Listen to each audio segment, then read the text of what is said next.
नमस्कार दोस्तों।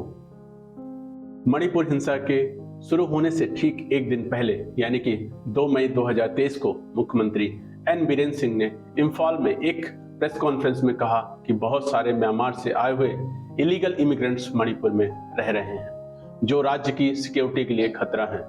इसके बाद कई मौके पर उन्होंने मणिपुर हिंसा की मुख्य वजह इन्हीं इलीगल इमिग्रेंट्स को बताया। फिर उन्होंने लगातार फ्री मूवमेंट रेजिम यानी कि एफएमआर को खत्म करने और म्यांमार बॉर्डर पर फेंसिंग यानी कि बैरियर की बात पर जोर दिया। इस पर एक कदम आगे बढ़ते हुए गृह मंत्री अमित शाह ने इस एफएमआर को खत्म करने और भारत म्यांमार बॉर्डर के पूरे एरिया को बांग्लादेश बॉर्डर की तरह फेंस यानी कि दीवार बनाने का निर्णय लिया है। क्या है एफएमआर? क्यों आजकल इसकी चर्चा है? क्या वजह थी इसको लागू करने की? क्यों सरकार ने अब इसको खत्म करने का निर्णय लिया? क्या सच में इसे खत्म करना या इस पर फेंस लगाना इतना आसान है? क्या सच में मणिपुर हिंसा के पीछे इन्हीं इमिग्रेंट्स का हाथ है? इसके क्या परिणाम हो सकते हैं? आइए समझने की कोशिश करते हैं। दोनों देशों के बीच 1643 किलोमीटर लंबी बिना दीवार वाली सीमा है जो मणिपुर, मिजोरम, नागालैंड और अरुणाचल प्रदेश राज्यों से होकर गुजरती है। एफएमआर एक्ट ईस्ट पॉलिसी के तहत दोनों देशों के बीच एक म्यूचुअली एग्रीड अरेंजमेंट है जो दोनों तरफ बॉर्डर पर रहने वाले ट्राइब्स को बिना वीजा के एक दूसरे के अंदर 16 किलोमीटर तक यात्रा करने की अनुमति देता है।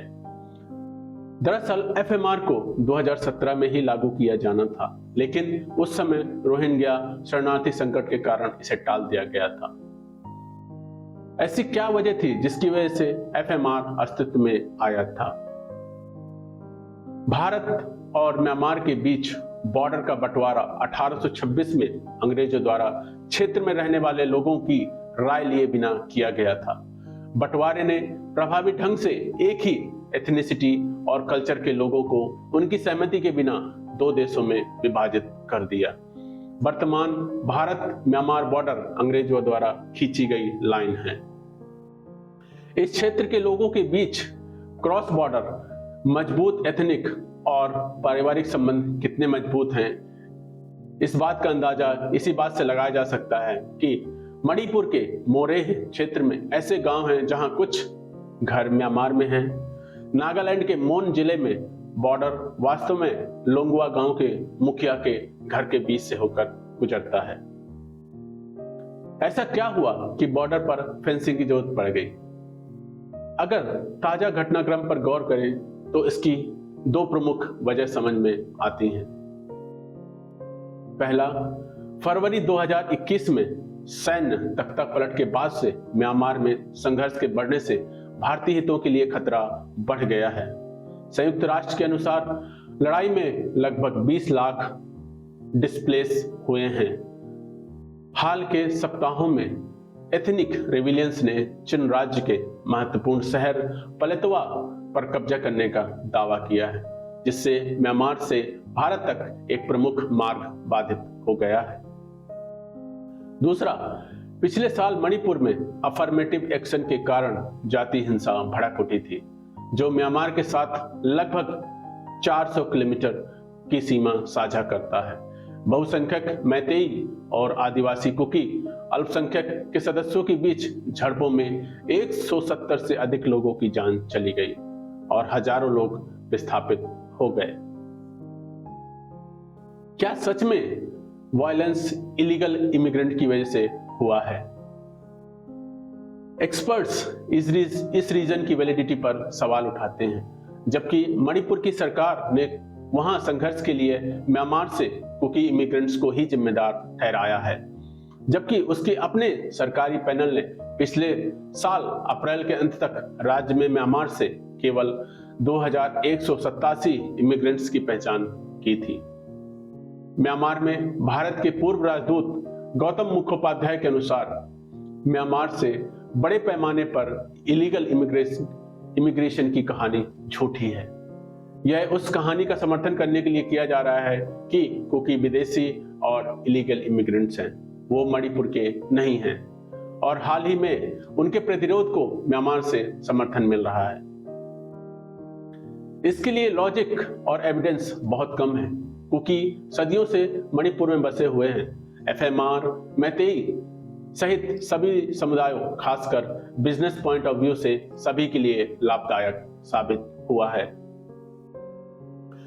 Centre for land warfare studies की अनुराधा ओनम के अनुसार कई रिबेलियन ग्रुप जैसे कि United National Liberation Front UNLF, People's Liberation Army PLA, the United Liberation Front of Assam ULFA, National Socialist Council of Nagaland NSCN और कुकी समुदायों के कुछ लोगों ने म्यांमार के बॉर्डर विलेज पर छोटे छोटे कैंप स्थापित कर लिए हैं। आर्मी के एक रिटायर्ड सीनियर ऑफिसर के अनुसार सीमा पर फेंसिंग लगाने की आवश्यकता सिविलियन माइग्रेशन के कारण नहीं बल्कि उत्तर पूर्व के कई इंडियन रिबेलियन ग्रुप के कारण है। क्या हो सकते हैं इसके परिणाम? भारत और म्यांमार के बीच रिलीजियस, लिंग्विस्टिक और एथनिक संबंध है। भारतीय मूल के लगभग 2 मिलियन लोग म्यांमार में रहते हैं जो भारत की लुक ईस्ट पॉलिसी के माध्यम से अधिक आर्थिक इंटीग्रेशन चाहते हैं। इस नीति के तहत भारत ने म्यांमार को सड़क, उच्च शिक्षा, क्षतिग्रस्त पगोड़ा के विकास में $2 बिलियन से अधिक का सहयोग किया है। खास बात यह है कि बॉर्डर का बंटवारा सेम एथनिसिटी और कल्चर वाले लोगों को विभाजित करती है। मिजोरम में मिजो और म्यांमार में चिन एथनिक कजिन्स हैं जिनके सीमा पार संबंध हैं, खासकर इसलिए क्योंकि मुख्य रूप से ईसाई बहुल चिन राज्य की सीमा मिजोरम से लगती है। सीमा की दोनों ओर नागाज हैं जिनमें से कई म्यांमार से भारत में उच्च शिक्षा प्राप्त कर रहे हैं। अरुणाचल प्रदेश के वालोंग से शिकारी सदियों से सीमा पार आते जाते रहे हैं। अगर एक्सपर्ट की बातों पर गौर करें तो स्थानीय आबादी के हितों को देखते हुए ना तो एफएमआर को पूरी तरह हटाना, ना ही सीमा पर फेंसिंग लगाना सही तरीका हो सकता है।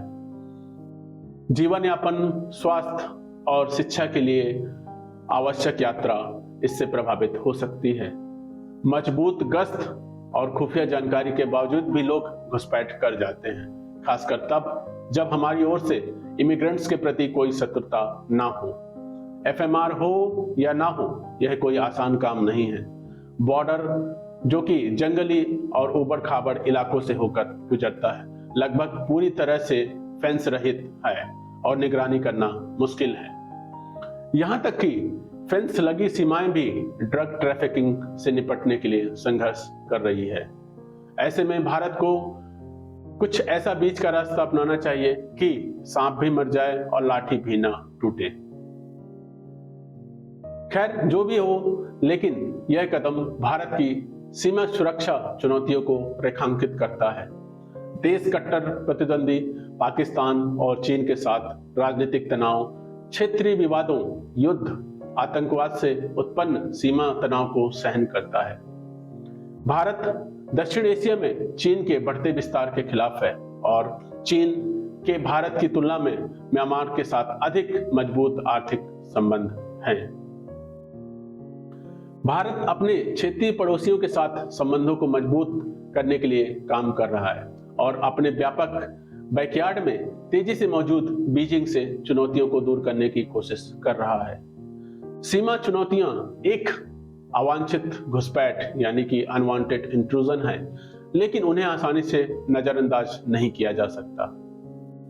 आपकी क्या राय है, कमेंट में जरूर बताइएगा।